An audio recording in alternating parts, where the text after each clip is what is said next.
Hello, this is Dr. Liu. In this video, I will demonstrate how to do an angle launch projectile. We have the equations on the top and also the parameters have been copied to the bottom. And this particular problem came from University Physics Chapter 4, problem number 45 from the OpenStax. So I'm just giving credit to them. So let's go through this. A rock is thrown off a cliff at an angle of 53 degrees with respect to the horizontal. I would imagine it's upward.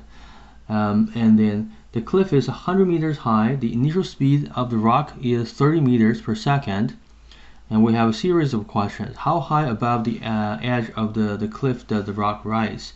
And how far has it moved horizontally when it is at maximum altitude?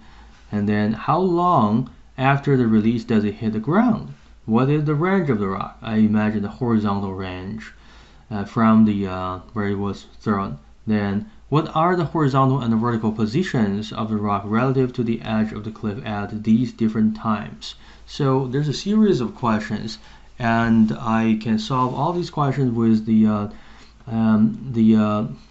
problems that I've been discussing with these equations, right, and the parameters. So let's first say that there are several different pieces here. How high above the edge does it rise and how far does it move horizontally? These A and B, they're talking about the same final condition of rising to the maximum height. But starting with C, how long hit the ground and what range so these two are about different final condition on the ground condition, right? So that's separate from AB. And then E is from a whole series of different final conditions at different times. So let's start by drawing a diagram. So we'll say that let's draw a vertical axis here. So this is our y-axis. So we start from here. We throw the rock upward and it falls down.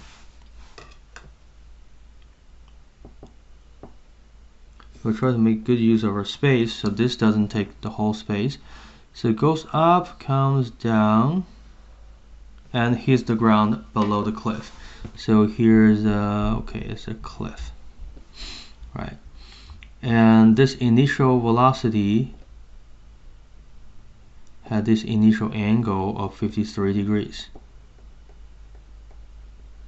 And this V initial has a magnitude of 30 meters per second.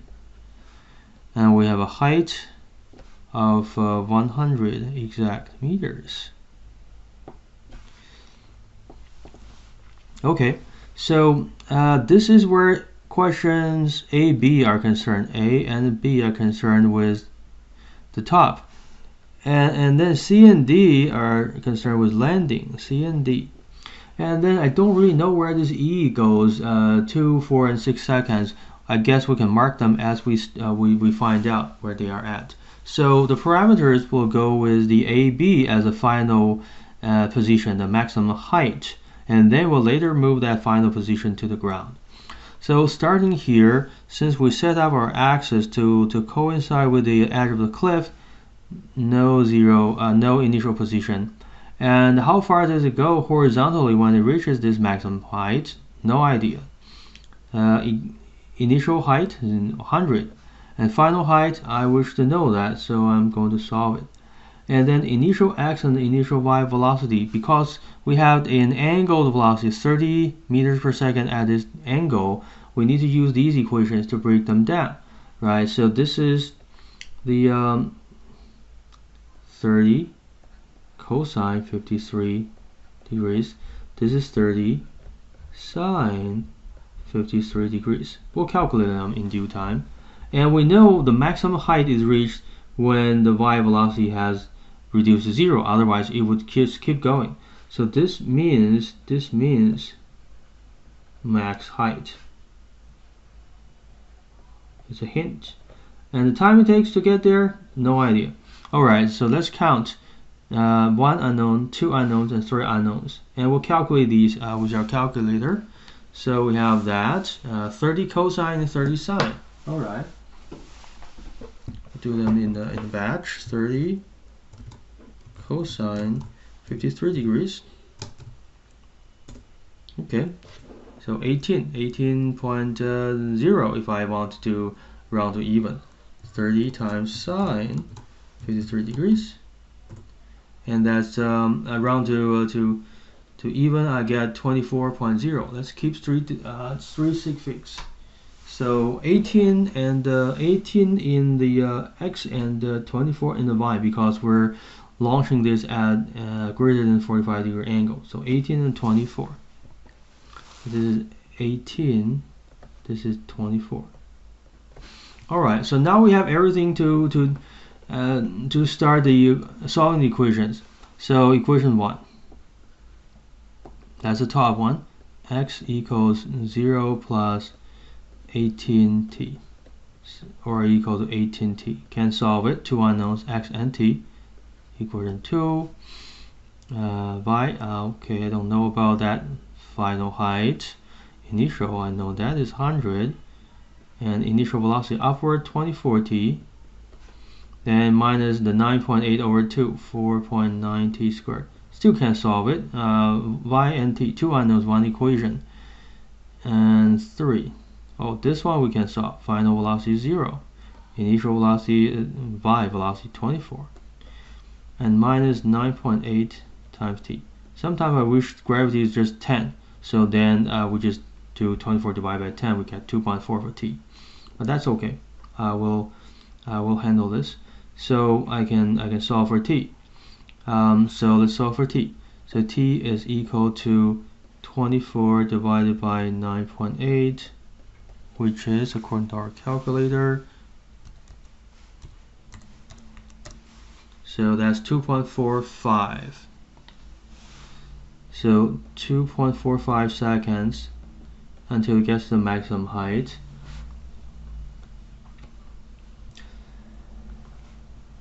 Okay, so then we can take t and plug into equation 1 and 2. So t into equation 1. X equals 18 times 2.45. So x is equal to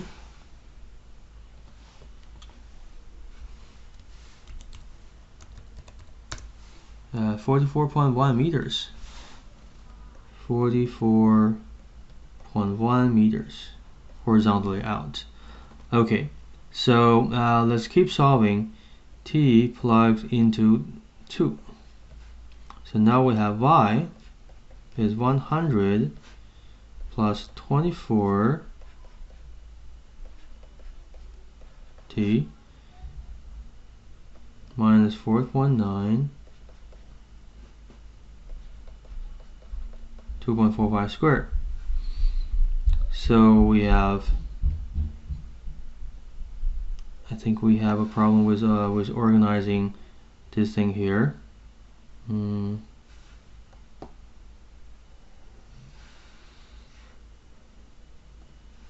I'll move the whole thing to the right and just do some dashed lines to keep the steps separate.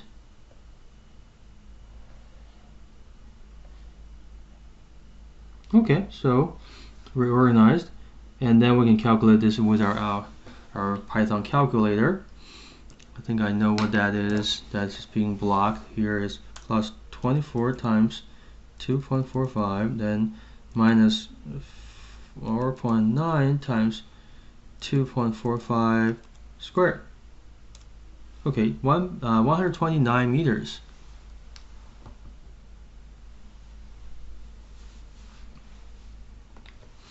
So 129 meters.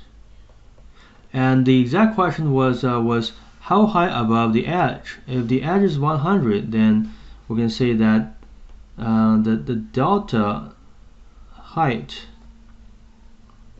is 129 minus the 100 is 29 meters. So 21 meters above the edge. How far has it moved horizontally? That was this, 44.1 meters. So horizontally that, vertically this. So now we need to switch over to parts C and D when the rock lands. So for part C and D, these are the things. The initials don't really change, right? The initials don't change. So all I have to do is do do the change of final. So the final velocity, final position in y now is 0. And the final position x is still unknown. And the final velocity y, so this final velocity y becomes unknown. And time is still unknown, but it's a different time than the time we saw before, because now the rock has hit the ground, so it's a longer time for sure. So if we looked at it, this was previously we had y equals unknown. Let's do a little better job. And the vy equals to unknown, right? So they were right here listed. Y was unknown, vy was 0 at this point. And remember, we cannot change how many knowns and unknowns we have, because we only have 3 equations. We have to have 3 unknowns, and the rest have to be unknowns, right? So there was one unknown, one known among these two numbers, and now I need to reorganize these two numbers, and one of them, the unknown becomes known, and the known becomes unknown. So I still end up with this one unknown among the two, and that counts for 3 total unknowns. So this is how problems get created. You maintain 3 unknowns, and now you can redo all these equations the same exact way that I did, except that these two will be taking their different values. So we'll do equation 1 again. So x is unknown as still in this problem still as unknown, plus 18t. So essentially the equation never changed. So that's how to predict how far it is. And equation 2, now we landed on the ground, so this becomes a known. And initial is 100, height 24 time minus 4.9 times square. So now this becomes a solvable problem just by itself. Excuse me.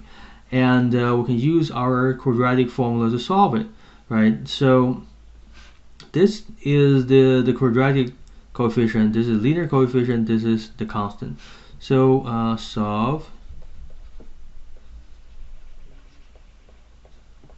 quadratic equation, and we have t. There are 2 separate roots for t, right? I remember having this thing here, and I have a routine. That I have this routine. To solve quadratic, I just have to type in the values. So a is negative 4.9, and b is positive 24, and c is positive 100. So now I have 2 separate times.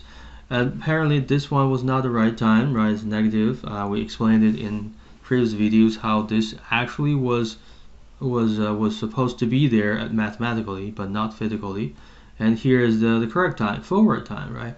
7.59 if I round it to 3.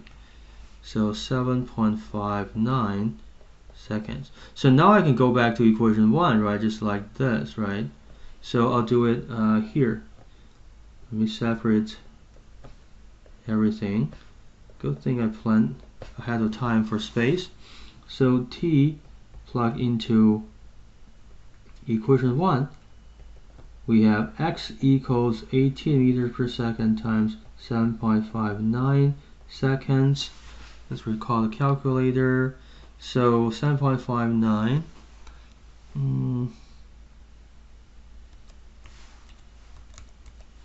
Okay, let's see how far. 136.6, 137 rounding. 137 meters forward. Okay, that's very far. And now let's solve equation 3. I suppose I can solve it right away. So initial velocity 24 minus 9.8, and the time we already solved 7.59. Okay, 24. So 24 minus 9.8 times 7.59. Okay. So this must be a very negative velocity. So minus 50.4. Minus 50.4 meters per second. Okay, so let's see now, have we already answered question parts C and D. So C asks how long after release does hit the ground, so 7.59 seconds. What is the range of the rock? Well, horizontal range was this. It was here, and we even answered this question: what is the final velocity in y? And we can even answer more. The final velocity will be equal to the final velocity in x, which is the initial velocity as well, right here. So let's not use that. Let's just do this, and final velocity in y. So we'll do a quick calculation here. Initial velocity x is 18. The final velocity in y is 50.4. So 18 squared plus 50.4 squared, then parentheses, take a square root, so 53.5. So 53.5 meters per second.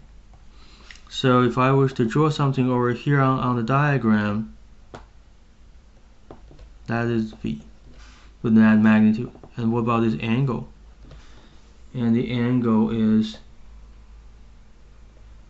tangent minus 1 vy or vx, so negative 50.4 over 18 must be a pretty deep angle, and I'll put a negative here, anticipating that is a negative 54 and 18. So